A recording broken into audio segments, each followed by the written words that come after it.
찬미예수님, 중앙동 성당 주일학교 친구들의 가족분들, 어르신분들, 그리고 부모님들 안녕하세요. 저는 본당 보좌신부 홍찬호 목사입니다. 반갑습니다. 네, 이번 영상은 5월 둘째 주 영상입니다. 그래서 나다 교리 진행한 그 교리 내용 가운데 두 번째 영상이죠. 두 번째 영상이고, 네, 이 영상의 주제는 탈란트입니다. 탈란트. 달란트의 비유라고 하죠. 그래서 탤런트가 영어 단어인데요. 그것을 우리말로 바꾸면 재능이에요. 재능. 그래서 학생들하고는 재능과 취미 생활에 대한 이야기를 했고요.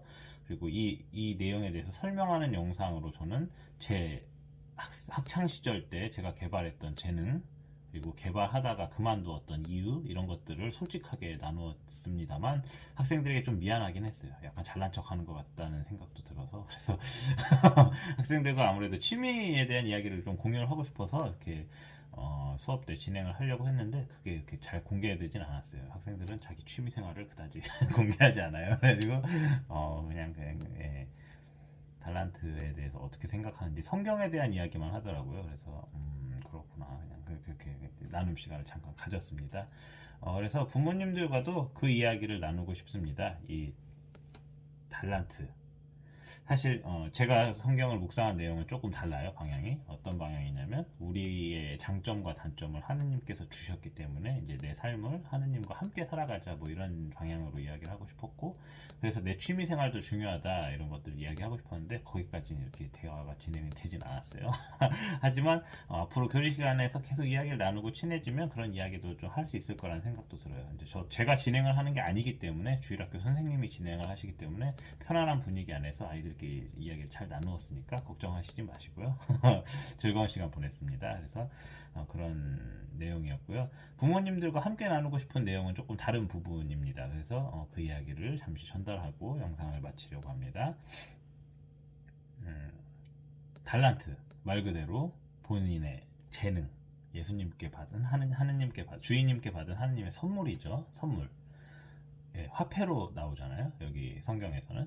그래서 하느님께 받은 이 선물을 나는 어떻게 활용할 것인가 라는 이야기를 성경 말씀에서 우리에게 이렇게 말씀을 전달해 주는 겁니다. 그래서 그 부분에 대해서 우리가 같이 생각해 보면 좋을 만한 이런 관점, 내용으로 저는 자녀들에게 재능을 개발할 시간, 그리고 자기 취미 생활을 즐길 수 있을 만한 시간, 그리고 본인의 특성, 특기를 개발할 수 있는 시간을 제공해 주자라는 이야기를 하고 싶습니다. 그래서 이 이야기를 이렇게 이 수업을 통해서 전달을 하고 싶습니다.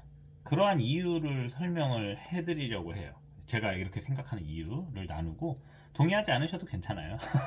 제가 그렇게 생각하는 이유가 뭔지 이렇게 잠깐 이야기를 나누고자 하고 그 전에 저의 경험을 잠깐 이야기를 하려고 해요. 그래서 그 부분에 대해서 이야기를 잠시 나누고, 그리고 그쵸, 그냥 나눔이에요. 나눔이고 동의하지 않으셔도 괜찮습니다. 자녀의 양육 방법에는 그다지 맞지 않아요, 제 생각은.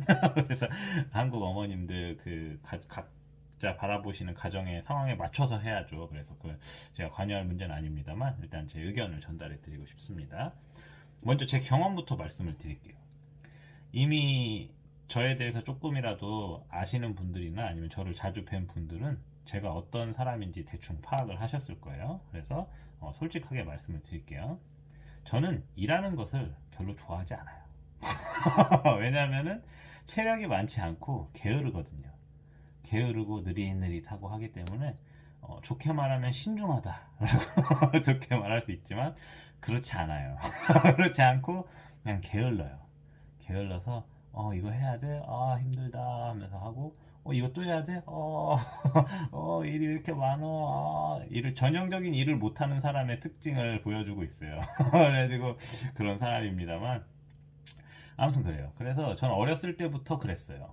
그래서 어머니께서 저를 교육하시는 방식이 뭐였냐면 조건을 걸고 이것을 끝내면 놀아라 라고 한다거나 아니면 반대로 이것을 끝내지 않으면 넌 혼난다. 이렇게 양쪽에서 이렇게 상을 주고 벌을 주고 빨리 움직여라 이런 교육 방식이죠. 현명하신 교육 방식이에요. 그래서 그래서 그쵸, 고생을 많이 하셨어요 어머니께서. 죄송하죠. 이렇게 웃으면 안 되는데 불효자인데 아무튼 그렇습니다. 그래서 어, 어렸을 때부터 그랬고, 그래서 이제 부모님께서 저를 공부를 시키기 위해서 어머니께서 이제 공부를 해라라고 말씀을 하셨지만 저는 공부를 하지 않았어요. 왜냐면은 대한민국 어린이들은 이렇게 즐겁고 힘이 넘쳐나고 늘 싱글벙글하죠. 저도 그랬어요. 그래서 놀 게 너무나 많아요. 밖에 나가서 친구들하고 놀기도 하고, 그때는 제가 말씀드리려고 하는 이 시기는 제가 친구들하고 놀진 않았어요. 왜냐하면은 막 책 읽고 게임하고 TV 보고 이런데 이거 어떤 매체에 꽂혀 있었어요. 그래서 그런 상황이 있었기 때문에 부모님께서는 공부를 시키기 위해서 다른 것들을 막아야 했어요. 어머님들도 자주 하시죠? 너 이거 하지 마. 그래서 저희 어머니께서도 이렇게 하셨어요. 너 게임 하지 마. 대신에 네가 평균 95점을 넘긴다면 내가 너 게임 시켜줄게. 하루에 1시간씩. 평균 95점이 정말 어려워요. 정말 어려워요. 그래서 대부분 100점을 맞아야 되고, 진짜 시험을 못 봐도 80점 밑으로 내려가면 95점이 나오지 않아요. 80점 위로 맞아야 돼 무조건. 그래서 정말 어려워요. 그래서 아 그래가지고 저는 게임을 못했었죠. 게임을 못하다가 진짜 게임을 너무 하고 싶어가지고 진짜 열심히 공부한 적이 있었어요. 그래가지고 아쉽게 시험을 한 과목을 망쳤어요. 사회인가 과학인가 기억이 정확히 안 나는데 아무튼 그 과목을 하나 망쳤어요. 그래가지고 그땐 제가 초등학생 때 그래도 머리가 좋았거든요. 그래서 국어랑 수학이랑 영어를 100점 맞았어요. 그래가지고 다시는 맞지 못할 그런 높은 점수를 받고 싱글벙글하면서 이번에 95점 넘길 수 있겠다 아주 신났었거든요. 근데 사회인가 과학을 하나 망쳐가지고 80점인가 나와서 그 평균이 94점 몇인가 이렇게 나왔어요. 그래가지고 막 엄청 울었어요.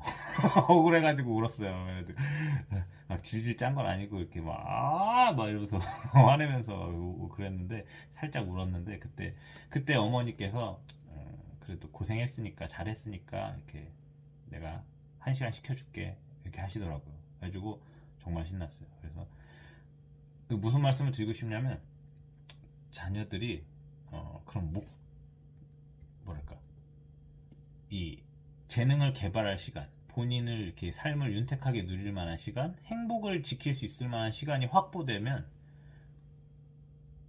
더 잘해요. 이게 무슨 말씀인지 설명을 드릴게요. 제가 게임을 하고 싶어서 그 시간을 얻는 조건으로 공부를 열심히 했잖아요. 우리 자녀들도 마찬가지일 거라는 거죠. 그래서 뭐랄까, 취미를 가질 시간, 취미 활동을 할 시간, 그리고 즐겁게 놀 수 있을 만한 시간을 어떤 마련해 주시면 그 자녀들이 더 행복하게 살아가기 때문에 더 잘 살 거라는 얘기를 말씀드리고 싶은 거예요. 그래서 우리가 각별히 요즘 코로나를 겪고 있기 때문에 이게 해당 사항이 좀 많고 공감되는 부분이 많을 것 같아서 제가 잠깐만 이제 설명을 드릴게요. 이제 제 예시가 아니고 진짜 이제 제가 취미 생활을 제공해야 될 만한 이유를 이제 말씀드리려는 겁니다. 그래서 취미 생활을 하면은 우리는 어떻습니까? 코로나 상황에서 취미 생활을 하면 스트레스를 해소할 수가 있어요. 코로나 상황에서 가장 중요한 거는 답답함과 스트레스를 어떻게 해소하느냐, 이게 지금 가장 심각한 문제거든요.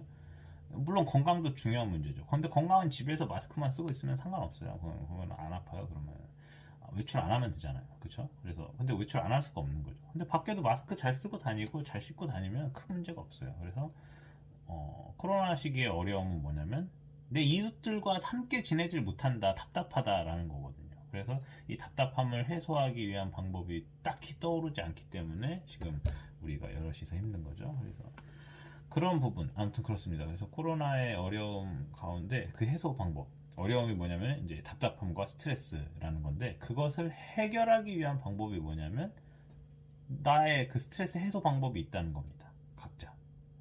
근데 그런 것들을 자녀들한테도 제공을 해주셔야 돼요. 자녀들에게 스트레스를 해소할 시간을 주시면 자녀들이 스트레스가 별로 없으니까 이렇게 평소에 뭐 일이 있으면 이렇게 부드럽게 잘 지낼 수 있겠죠. 근데 자녀들을 내가 원하는 방식대로 키우기 위해서 이거 해야 돼, 이거 해야 돼, 이거 해야 돼, 이거 해야 돼, 해가지고 계속 닥달하면 어떻게 됩니까? 스트레스가 극심해져요. 극심해지면 어떻게 되냐면 제 친구들은 어떻게 됐냐면 머리에 새치가 엄청나게 많았어요. 머리 막 희끗희끗해져가지고. 그리고 저처럼 스트레스성 탈모가 생기기 시작했죠. 앞머리가 많이 없어졌어요. 너무 많이 없어졌어요. 한 반이 없어진 것 같아요, 앞머리가. 그래서 스트레스성 탈모도 생길 수 있고, 그거는 약과예요. 중고등학생들이 가장 스트레스를 받아 하는 게 뭐냐면 얼굴에 여드름 나는 거거든요. 그거 스트레스 때문에 생길 때가 많아요. 물론 식단 조절도 뭐 중요한 문제긴 하지만 그런 것들도 이제 신경을 써주셔야 하고, 그래서 자녀들에게 스트레스를 해소할 만한 시간을 제공해주고, 근데 달란트인데 왜 갑자기 스트레스 해소냐 이런 얘기를 할 수 있는데, 어, 자녀들이 그런 본인의 그 확보된 시간을 통해서 여가를 즐기고 어떤 취미 생활을 확인하고 만들어가는 그 과정 안에서 인간이 되어간다는 것을 말씀드리고 싶은 겁니다. 그래서 그런 활동을 통해서 본인의 성취감, 성장하는 모습들을 보면서 이렇게 기쁨을 느끼고 한 멋진 사람이 되어가는 거고 어른이 되어가는 거고, 그리고 말씀드린 것처럼 스트레스도 해소되고, 그래서 여러 가지 이점이 있다라는 점을 말씀을 드리고 싶어요. 물론 이점보다 위험이 있을 수도 있죠. 얘가 어디 가서 다른 친구 만나가지고 뭐 이상한 행동을 하고 다닐 수 있는데 어떡해요. 그래서 그럴 수가 있어요. 물론 그런 걱정이 들 수 있죠. 들 수 있지만 그거는 본인이 좀 판단할 수 있게 그러니까 완전히 맡길 수가 없기 때문에, 그래서 좀 물어볼 필요는 있어요. 미리 확인할 필요는 있지만 그래도 그거는 좀 뭐랄까 그 정도 판단은 본인이 좀 해야죠. 그래서 해야 되는 부분도 있고, 아무튼 그렇습니다. 자녀를 좀 믿어주시고, 만약에 자녀 대화로 그런 건 확 체크를 할 수가 있어요. 그래서 그런 거는 미리 체크를 해서 막을 건 막아야 돼요. 요즘 10대들은 범죄를 많이 일으키는 사람들도 꽤 있대요. 그래서 우리 성당 애들은 진짜 착해요. 되게 안전하고 착한데 다른 10대 애들은 막 차도 몰고 다니고 막 그쵸? 요즘은 성범죄를 초등학생이 일으킨다니까요. 이런 클라스를 보면은 와 놀라워요. 아주 놀라워요. 그래서 그런 것들이 있기 때문에 부모님들이 더 무서워서 우리 애를 막고 가두고 안돼 안돼 너는 안 그러면 안돼 할 수 있는데, 그러면 자녀가 어떻게 되냐면 아까 말씀드린 것처럼 스트레스가 쌓여가지고 더 그쪽으로 달려간다는 거죠. 그래서 잘 지낼 수 있도록, 그리고 평소에 평소에 이렇게 대화를 많이 나누셔야 돼요. 그런 부분에 대해서 성격이 좋을 때, 스트레스 별로 없을 때 평소에 그런 대화, 그리고 편안한 분위기, 그런 것들을 통해서 자녀들을 성숙하게 만들어줄 수 있는 그런 어른들이 되면 좋지 않을까 하는 생각을 말씀드렸습니다. 물론 지극히 개인적인 제 생각이고요. 그래서 동의하지 않으셔도 괜찮습니다. 원하시는 대로 아이들을 키우시면 됩니다. 하지만 이제 그런 부분에 대해서 말씀을 드립니다. 그러면 이제 건강하시고 스트레스 받지 마시고 행복한 한 주 보내세요. 안녕히 계세요.